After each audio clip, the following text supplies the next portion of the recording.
terhormat Ibu Kartiningsih SPD selaku Kepala Sekolah SDN Karangsono 1 dan Bapak Ibu Guru SDN Karangsono 1 yang saya hormati. Puji syukur kita panjatkan kehadirat Allah Subhanahu wa Ta'ala yang mana telah melimpahkan rahmat dan hidayahnya kepada kita semua sehingga kita dapat berkumpul dalam acara penyebaran pemahaman diseminasi budaya positif dalam keadaan sehat walafiat.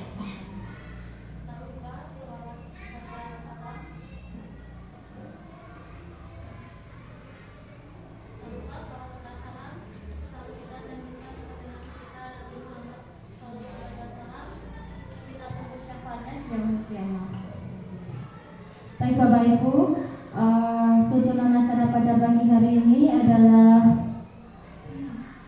sambutan dari Ibu Kepala Sekolah, kemudian penyebaran pemahaman diseminasi budaya positif oleh saya sendiri. Perkenalkan, saya Rizda Ardian Anistiana, calon guru penggerak angkatan 11 Kabupaten Ngawi. Sebelum kita buka acara pada pagi hari ini, kita baca basmalah bersama-sama. Bismillahirrahmanirrahim. Acara selanjutnya yaitu sambutan dari Ibu Kepala Sekolah Ibu Kartiningsih SPD. Waktu dan tempat kami persilahkan.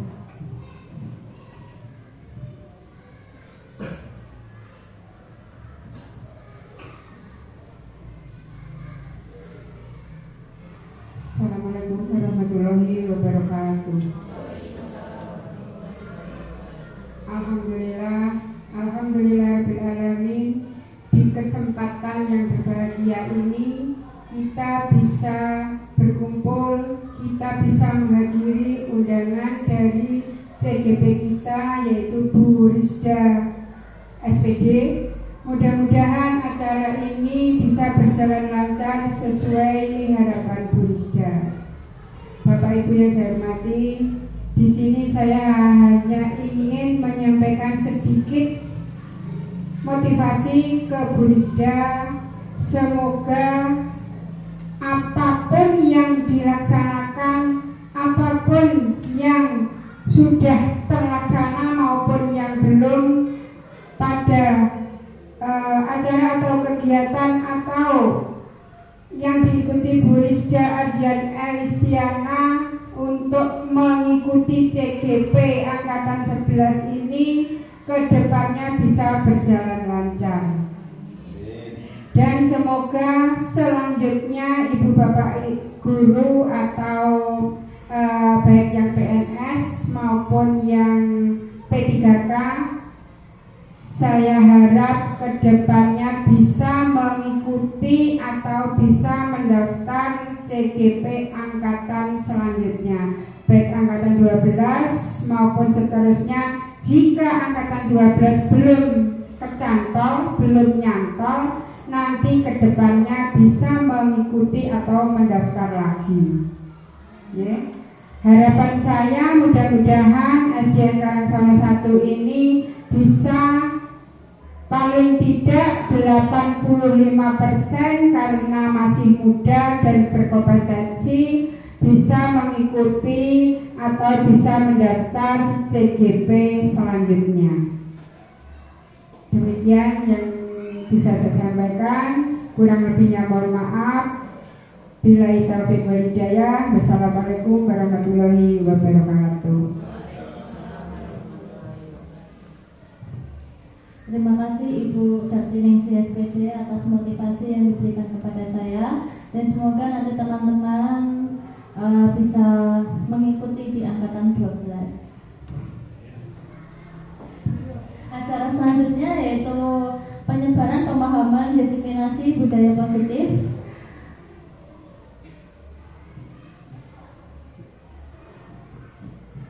Nah Bapak Ibu, ini kan sudah siang, sudah waktunya. Kadang ini kita udah ngantuk, nggak semangat. Kita ice breaking terlebih dahulu ya, biar kita lebih semangat sampai nanti kita pulang, dan pulang juga masih tetap semangat. Kita tepuk semangat dulu, saya beri contoh. Tepuk semangat. Dang dang dang. Ding ding ding. Dung dung dung. Se. Aha aha ma.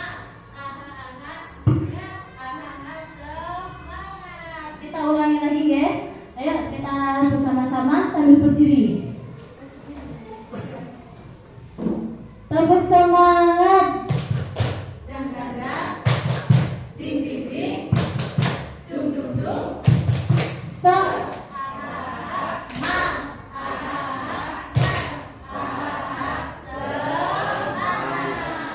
Terima kasih Bapak Ibu guru. Sudah semangat ya? Semangat Bu. Next Pak. Nah, apakah Bapak Ibu guru setuju dengan pernyataan berikut? Yang pertama, hukuman dapat mendisiplinkan anak.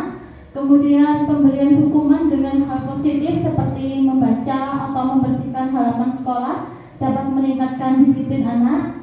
Kemudian memberi penghargaan dapat meningkatkan motivasi belajar anak. Tenangkan hati dan pikiran, arahkan semua perhatian untuk fokus belajar. Hadirkan rasa ingin tahu, syukur, dan welas asih.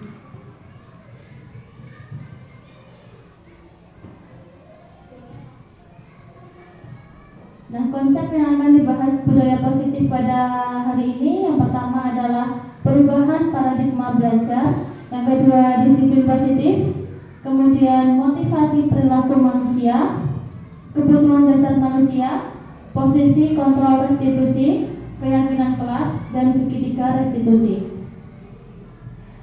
Yang pertama, pembelajaran dengan paradigma baru. Pembelajaran yang dirancang berdasarkan prinsip pembelajaran berdiferensiasi sehingga peserta didik belajar sesuai kebutuhan berdasarkan tahap perkembangannya yang berorientasi pada penguatan kompetensi dan pengembangan karakter yang sesuai dengan profil pelajar Pancasila. Kemudian perubahan paradigma teori kontrol atau teori pilihan, ilusi kontrol. Yang pertama, ilusi guru mengontrol murid. Ilusi bahwa kritik dan membuat orang merasa bersalah dapat menguatkan karakter. Ilusi bahwa semua penguatan positif, efektif, dan bermanfaat. Ilusi bahwa orang dewasa memiliki hak untuk memaksa. Yang pertama, ilusi guru mengontrol murid. Pada dasarnya kita dapat memaksa murid untuk berbuat sesuatu jika murid tersebut memilih untuk tidak melakukannya, walaupun tampaknya guru sedang mengontrol perilaku murid. Hal demikian terjadi karena murid sedang mengizinkan dirinya dikontrol. Kemudian ilusi bahwa semua penguatan positif, efektif, dan bermanfaat. Penguatan positif atau bujukan adalah bentuk-bentuk kontrol. Segala usaha untuk mempengaruhi murid agar mengulangi suatu perilaku tertentu adalah suatu usaha untuk mengontrol murid tersebut. Ilusi bahwa kritik dan membuat orang merasa bersalah dapat menguatkan karakter. Menggunakan kritik dan rasa bersalah untuk mengontrol murid menuju pada identitas gagal. Mereka belajar untuk merasa buruk tentang diri mereka. Kemudian ilusi bahwa orang dewasa memiliki hak untuk memaksa.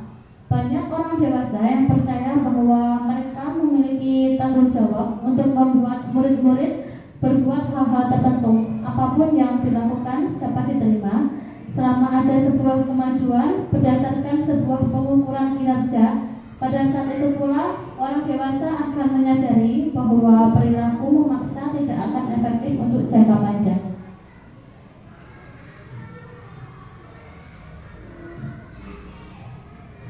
Nah, teacher center itu diperbolehkan nggak Bu? Teacher center itu pembelajaran yang berpusat pada guru, tidak ya? Karena akan mengakibatkan siswa itu merasa bosan di kelas. Kemudian student center, ya, yes. Jadi kita lebih mengutamakan pembelajaran yang berpihak pada murid, bukan pembelajaran yang berpihak pada guru. Kemudian siswa itu bukan sebagai objek pembelajaran, namun siswa sebagai subjek pembelajaran. Yang kedua, disiplin positif. Apakah makna disiplin? Ketika kita mendengar kata disiplin, apa yang terbayang pada benak kita? Apa yang terlintas di pikiran kita? Kebanyakan orang akan menghubungkan kata disiplin dengan tata tertib, teratur, dan kepatuhan pada peraturan. Nah, kata disiplin itu sering dihubungkan dengan hukuman, padahal itu sangat berbeda. Karena belajar tentang disiplin positif tidak harus dengan memberi hukuman. Justru itu adalah salah satu alternatif terakhir dan kalau perlu tidak digunakan sama sekali. Dalam budaya kita, makna disiplin itu dimaknai menjadi sesuatu yang dilakukan seseorang pada orang lain untuk mendapatkan kepatuhan. Nah, kita cenderung menghubungkan disiplin itu dengan ketidaknyamanan. Sedangkan Bapak Ki Hajar Dewantara menyatakan bahwa di mana ada kemerdekaan, disitulah harus ada disiplin yang kuat. Sungguh pun disiplin itu bersifat self-disiplin, yaitu kita sendiri yang mewajibkan kita dengan sekeras-kerasnya, tetapi itu sama saja. Sebab jikalau kita tidak cakap melakukan self-disiplin, wajiblah penguasa lain mendisiplinkan diri kita. Nah, menurut Bapak Ki Hajar Dewantara, merdeka itu artinya tidak hanya terlepas dari perintah, akan tetapi juga cakap buat memerintah diri sendiri. Disiplin positif itu cara penerapan disiplin yang mengajarkan anak bertanggung jawab dan menumbuhkan kesadaran diri berdasarkan nilai-nilai kebajikan. Lebih ke arah disiplin diri yang dapat mengontrol diri dalam melakukan segala tindakan. Dapat membuat murid memahami dan menyadari berdasarkan motivasi internal, bukan akibat paksaan, pujian, atau hukuman. Ini nilai-nilai kebajikan universal. Nah, ada 6 karakter dalam profil pelajar Pancasila. Yang pertama, Bapak Ibu, yang pertama beriman, bertakwa kepada Tuhan Yang Maha Esa, kemudian mandiri, berkebinekaan global, gotong royong, kreatif, dan bernalar kritis. Yang ketiga, motivasi perilaku manusia. Nah, dalam bukunya Diani Kosen, Restructuring School Discipline, itu ada 3 motivasi perilaku manusia. Yang pertama, untuk menghindari ketidaknyamanan atau hukuman. Ini adalah tingkat terendah dari motivasi perilaku manusia. Yang kedua, untuk mendapatkan imbalan atau penghargaan. Ini satu tingkat di atas motivasi yang tadi. Di sini orang berperilaku untuk mendapatkan imbalan atau penghargaan dari orang lain. Orang dengan motivasi ini akan bertanya, apa yang akan saya dapatkan apabila saya melakukannya? Yang ketiga, untuk menjadi orang yang mereka inginkan dan menghargai diri sendiri dengan nilai-nilai yang mereka percaya. Orang dengan motivasi ini akan bertanya, akan menjadi orang yang seperti apa apabila saya melakukannya? Mereka melakukan sesuatu karena nilai-nilai yang mereka yakini dan hargai, dan mereka melakukannya karena mereka ingin menjadi orang yang melakukan nilai-nilai yang mereka yakini tersebut.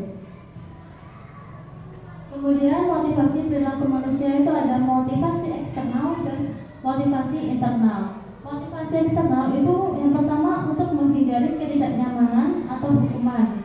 Yang kedua, untuk mendapatkan imbalan atau penghargaan dari orang lain. Sedangkan motivasi internal untuk menjadi orang yang mereka inginkan dan menghargai diri sendiri dengan nilai-nilai yang mereka percaya.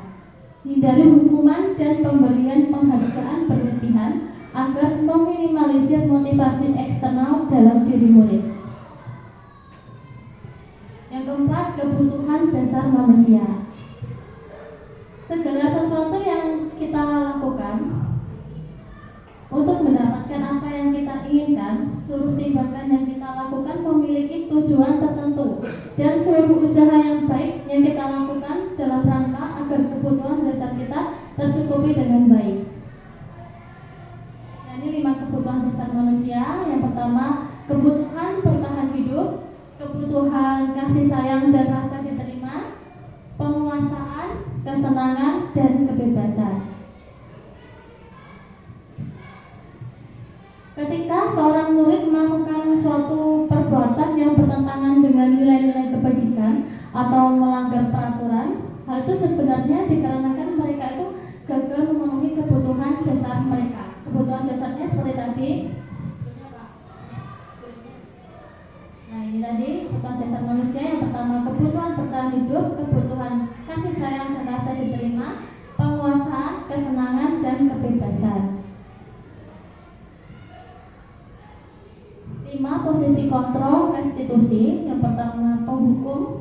pembuat rasa bersalah, kita sebagai teman, pemantau, dan manajer.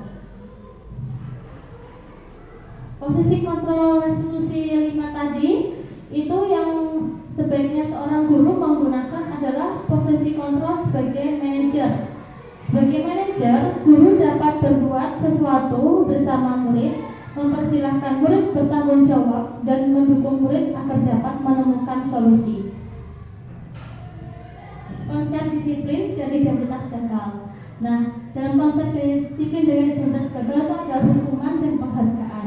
Mengapa? Karena hukuman itu menyakitkan, tidak nyaman, merasa murid takut, memaksa, murid menyembunyikan kesalahan, dan murid menjadi rendah diri. Jadi kalau kita sering menghukum, murid itu akan tidak jujur, gitu ya. Kemudian konsep disiplin dengan identitas gagal itu adalah penghargaan. Penghargaan itu tidak efektif karena dapat merusak hubungan atau sifat iri. Jadi teman yang satu diberi penghargaan, yang satu tidak, itu akan menimbulkan sebuah iri, akan merusak hubungan pertemanan mereka, akan mematikan kreativitas, akan menghukum dengan sistem ranking, dan merampas hak menghargai dirinya. Konsep disiplin dengan identitas sukses, yaitu dengan konsekuensi, penguatan jangka panjang, perlu monitoring berkelanjutan, stimulus respon, murid menghormati peraturan, kehilangan waktu untuk memenuhi kesalahan. Kemudian restitusi, murid bertanggung jawab untuk perilakunya, fokus pada pemecahan masalah jangka panjang, murid menghormati dirinya dan orang lain, teori kontrol, dirinya memegang kontrol, murid bersemangat memperbaiki kesalahan. Yang keenam, keyakinan kelas. Mengapa tidak peraturan saja? Mengapa harus keyakinan kelas? Nah, guru berperan dalam mewujudkan terbentuknya keyakinan sekolah atau kelas. Dengan adanya kesepakatan antara guru dan murid, keyakinan sekolah atau kelas dapat berupa pernyataan-pernyataan universal yang mudah diingat dan dipahami dan harus diterapkan di lingkungan sekolah.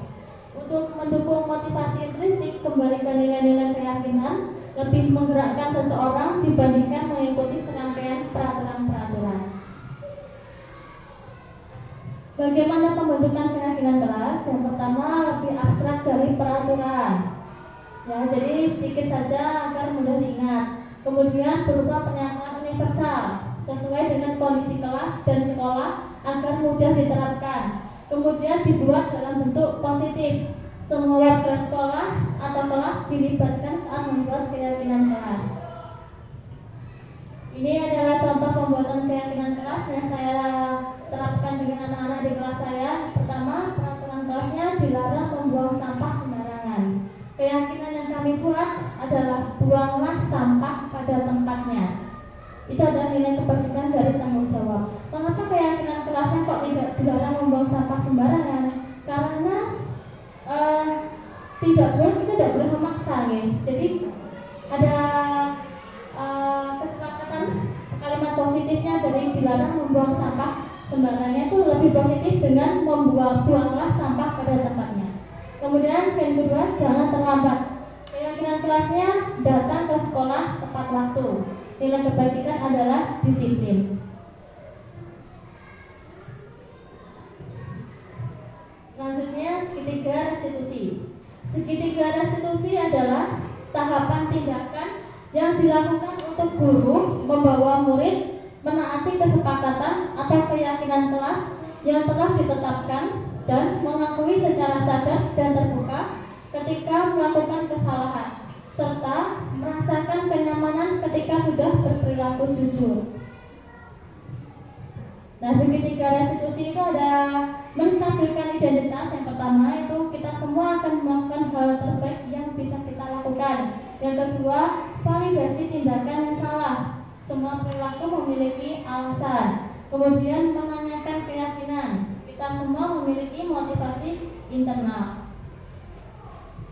Untuk membuat anak yang merasa gagal karena berbuat salah menjadi positif terhadap dirinya, ini menstabilkan identitas. Contohnya adalah guru berkata, berbuat salah itu hal yang manusiawi, tidak ada manusia yang sempurna. Bapak Ibu juga buat salah, kita pasti bisa menyelesaikan permasalahan ini. Bapak Ibu tidak tertarik untuk mencari tahu siapa yang benar dan siapa yang salah untuk menyelesaikan masalah. Kalau kamu menyalahkan dirimu sendiri terus menerus, apakah kamu bersikap baik pada dirimu? Yang kedua, validasi tindakan salah. Validasi tindakan yang salah ini guru membantu murid mengenali kebutuhan dasar yang ingin dipenuhinya ketika melakukan kesalahan tersebut. Pada dasarnya, setiap tindakan manusia tujuannya adalah memenuhi kebutuhan dasar, apakah itu penguasaan kebebasan kasih sayang dan rasa diterima, kesenangan, atau bertahan hidup. Contohnya adalah kamu bisa melakukan yang lebih buruk tapi kamu tidak bisa melakukannya. Kemudian kamu pasti punya alasan mengapa kamu melakukan kesalahan tersebut. Apa yang paling penting bagi kamu? Apa yang bisa kamu lakukan dengan lebih baik besok lagi? Kemudian menanyakan keyakinan kelas. Anak melihat kesalahannya dihubungkan dengan norma sosial dan nilai-nilai yang mendasari manusia berinteraksi dengan orang lain.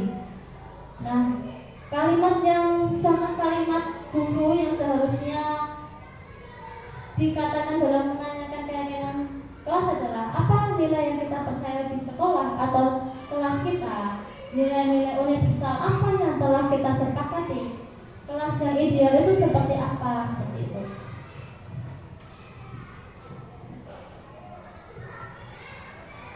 Seorang guru yang baik harus memiliki kemampuan dalam mewujudkan budaya positif di sekolah. Budaya positif tersebut dapat dijalankan dengan menerapkan konsep-konsep seperti yang pertama, disiplin positif motivasi, perilaku manusia, keyakinan sekolah atau kelas, kebutuhan dasar manusia, posisi kontrol restitusi, dan segitiga restitusi. Nah, Bapak Ibu, ini ada pengalaman saya buat ketika saya ada tugas demonstrasi kontekstual mengenai segitiga restitusi. Itu adalah menyelesaikan sebuah kasus tentang tidak masuk pramuka. Itu pertama saya menstabilkan identitas, kemudian menanyakan keyakinan, kemudian validasi tindakan yang salah. Terima kasih Bapak Ibu. Nah, ini adalah tugas perbedaan hukuman dan konsekuensi. Yang pertama, mencatat 100 kali di dalam buku kalimat saya tidak akan terlambat lagi karena terlambat ke sekolah. Ini adalah hukuman atau konsekuensi, Bapak Ibu? Ini adalah hukuman.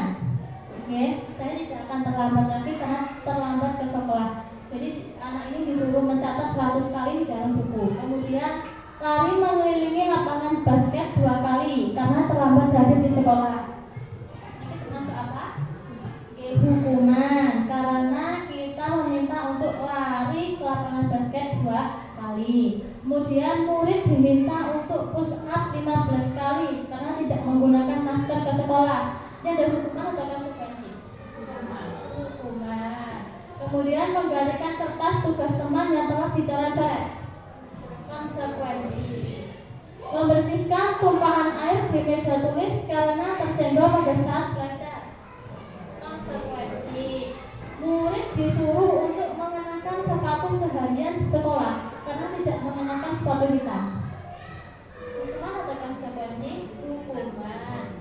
Kemudian lari mengelilingi lapangan basket 2 kali karena terlambat 10 menit untuk pelajaran PJOK.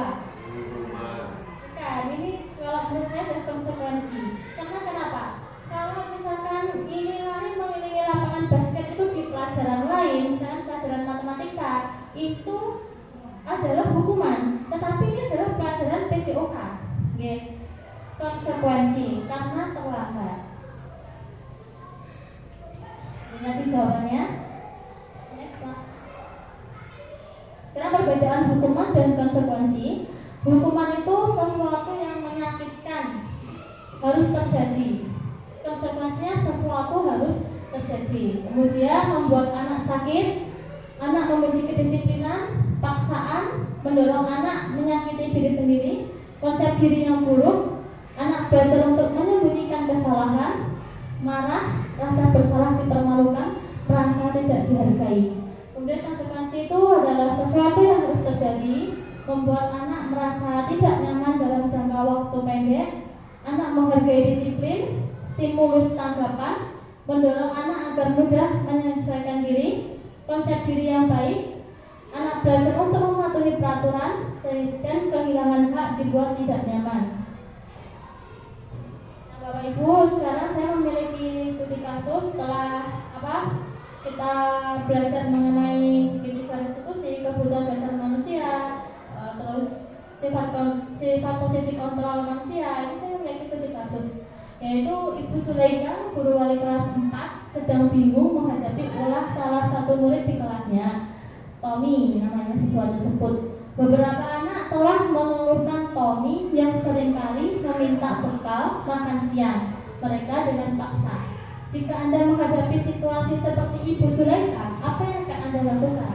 Menurut Anda, kira-kira apa alasan melakukan hal itu? Ini nanti untuk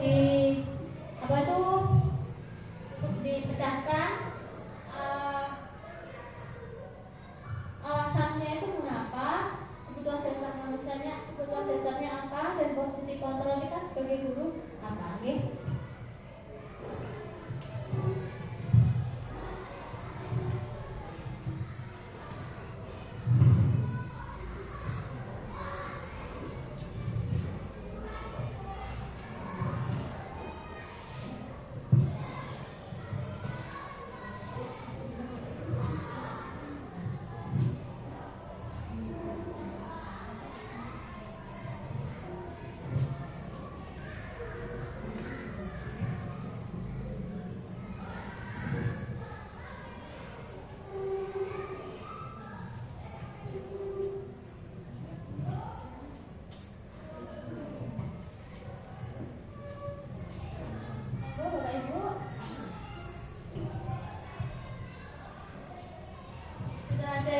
Menjawab?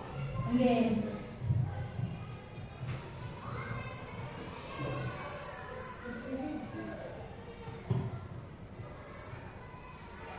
Tentang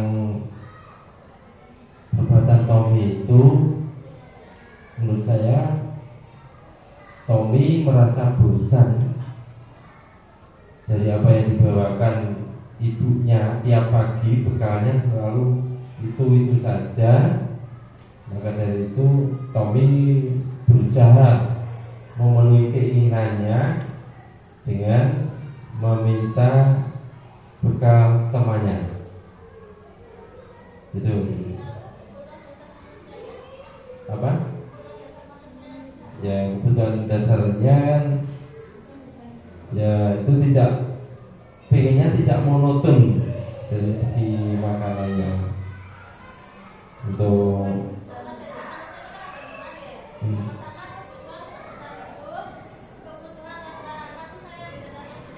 iya. Nah, di situ Tommy merasa kebutuhan hidupnya mungkin nggak terpenuhi.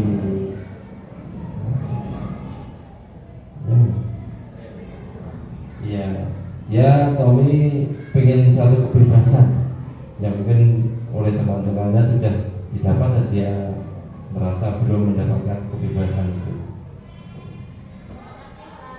Nah, oke. Kemudian Bapak Ibu ada yang ingin menambahkan?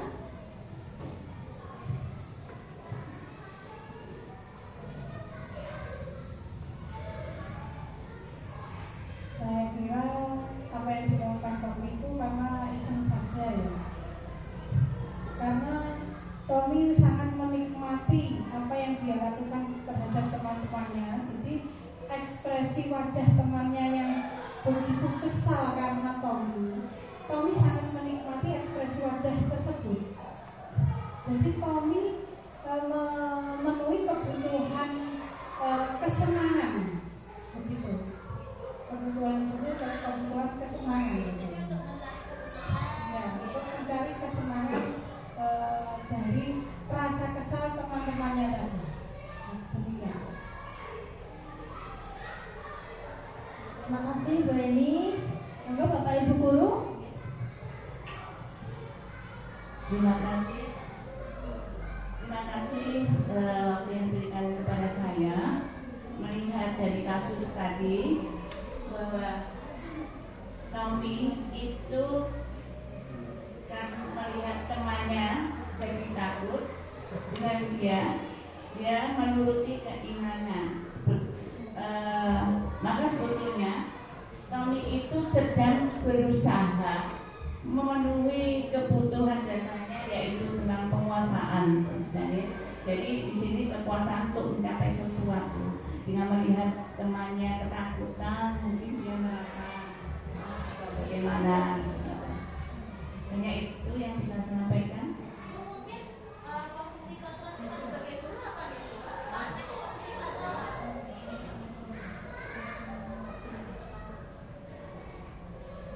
Nah, ini kan posisi kontrol restitusi kita sebagai guru kan ada 5: hukum, membuat kasat bersalah, teman, pemantau, dan manajer. Menurut Bu Hari, kita sebagai guru dalam situasi tersebut apa posisi kontrolnya? Kita sebagai manajer. Jadi di sini karena kita sebagai guru, maka kita posisi kontrolnya adalah sebagai manajer. Oke, monggo Bapak Ibu, dengan kasus tadi ada yang ingin mencoba atau masih gimana?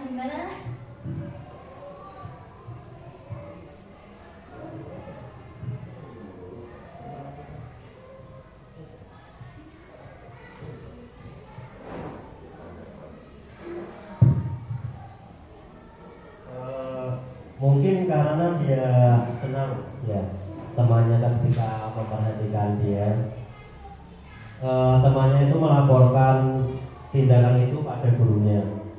Kemudian gurunya memberitahu orang tuanya, sehingga orang tuanya jadi memperhatikan dia. Maka kebutuhan dasar yang sedang dipenuhi Tommy yaitu kebutuhan akan kasih sayang dan rasa diterimanya. Kalau kita sebagai guru apa menurut Pak Bagus posisi kontrol restitusinya?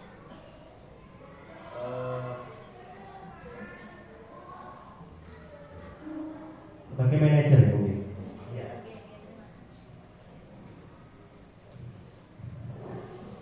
Terima kasih Pak Bagus. Masih ada Bapak Ibu Guru? Tadi kan 5 kebutuhan dasar manusia ada 5. Tadi baru dijawab berapa? Baru 4. Mungkin ada yang mau menambahkan? Puji ya.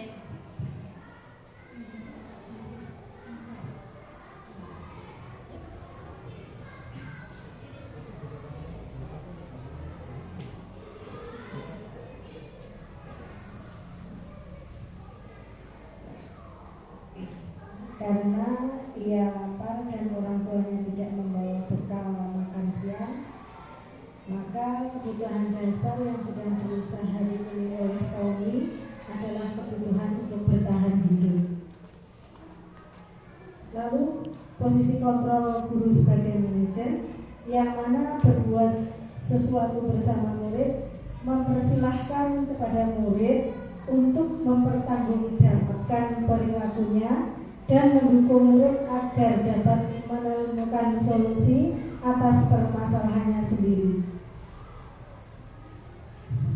Posisi manajer mengacu pada restitusi yang dapat menjadikan murid sebagai manajer bagi dirinya sendiri, sehingga tercipta identitas positif atau berhasil pada diri murid.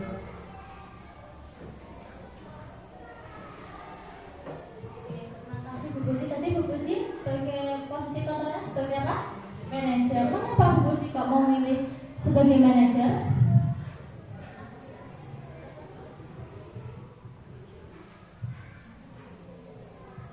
Ya, posisi guru sebagai manajer mengapa?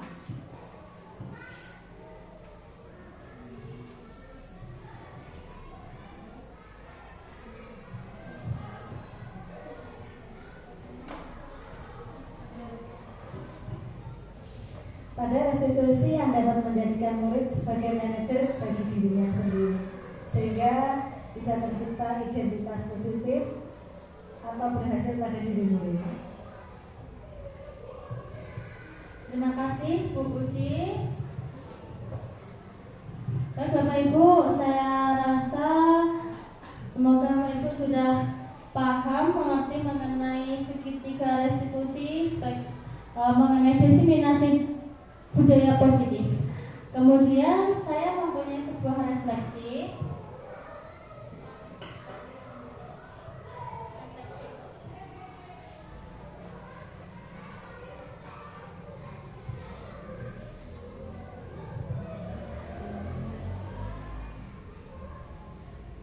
Nah, ini ada sebuah refleksi, yaitu setelah mempelajari budaya positif, apa yang Bapak Ibu rasakan dan apa yang akan Bapak Ibu upayakan. Monggo ditulis di kertas kuning apa refleksi dari pemahaman diseminasi budaya positif tadi.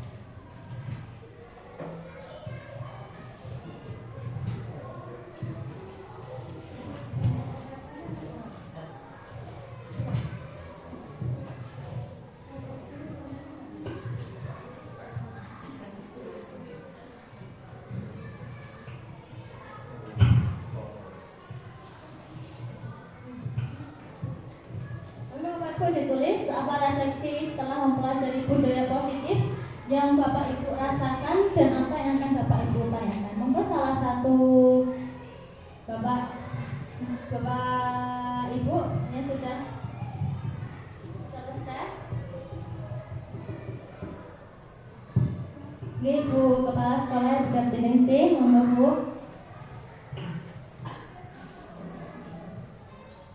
Terima kasih waktu yang diberikan.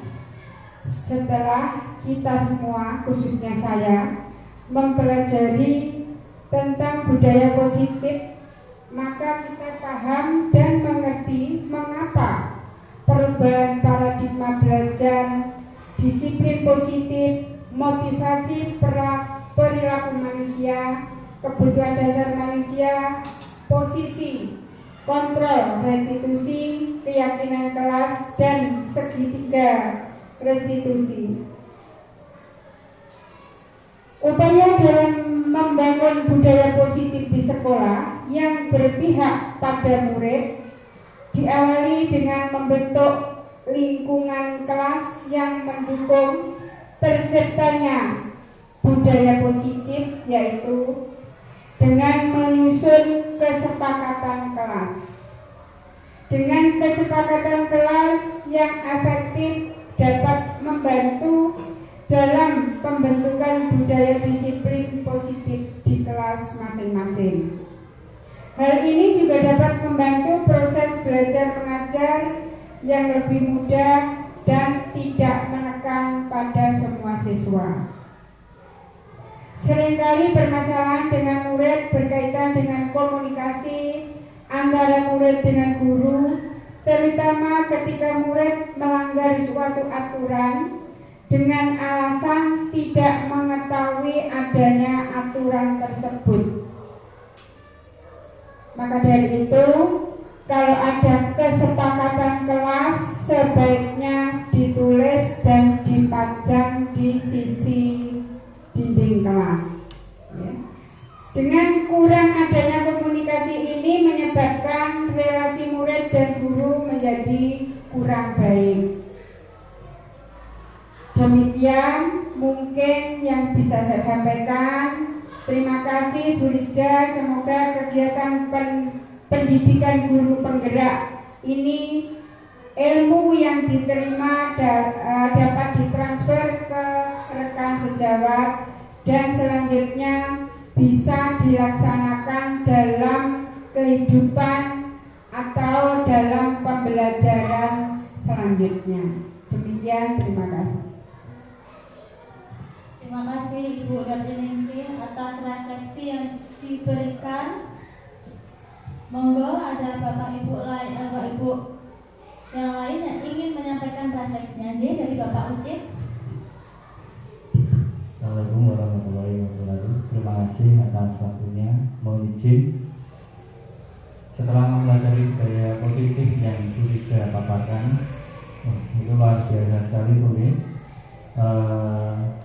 Saya merasa bahwa setiap anak itu mempunyai pribadi yang unik, pribadi setiap anak itu berbeda, dan bagaimana kita mengawal anak-anak biar nanti masa depannya lebih cerah. Ya. Untuk upaya yang akan saya lakukan ke depan, saya yakin keyakinan kelas ini sangat penting sekali untuk membangun kolaborasi antara guru dan anak. Setelah kesepakatan kelas terjalin, saya yakin saya sangat yakin bahwa anak-anak bisa mematuhi kesepakatan apa yang telah kita lakukan bersama. Ya, mungkin itu dari saya. Terima kasih. Assalamualaikum warahmatullahi wabarakatuh. Terima kasih Bapak Udin. Monggo ada Bapak Ibu guru yang ingin menyampaikan refleksi setelah mempelajari budaya positif dari Bu Hari. Terima kasih pada Bu Rizka. Setelah saya belajar tentang budaya positif Bu, jadi saya sudah mengerti. Nantinya saya akan menerapkan budaya positif di sini, baik di sekolah, di kelas dan di sekolah. Karena di sini kita menjadi contoh. Hanya itu saja berita yang ingin saya sampaikan, karena sudah dijelaskan oleh Ibu Kepala Sekolah tadi. Terima kasih. Terima kasih Bu Hari.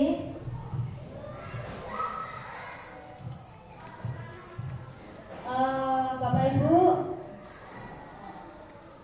ini sudah saya akhiri tentang pemahaman diseminasi budaya positif. Saya ucapkan terima kasih atas kehadiran Bapak Ibu guru yang sudah meluangkan waktu dan mengganggu jam pelajarannya, sudah meninggalkan anak-anak. Semoga apa yang saya sampaikan dalam mengikuti pendidikan guru penggerak ini dapat bermanfaat untuk Bapak Ibu semuanya. Saya mohon maaf apabila terdapat kesalahan yang tidak saya sengaja, salah kata yang tidak saya sengaja, atau kekurangan dalam menyampaikan materi. Saya mohon maaf yang sebesar-besarnya. Wabillahi taufiq wal hidayah. Wassalamualaikum warahmatullahi wabarakatuh.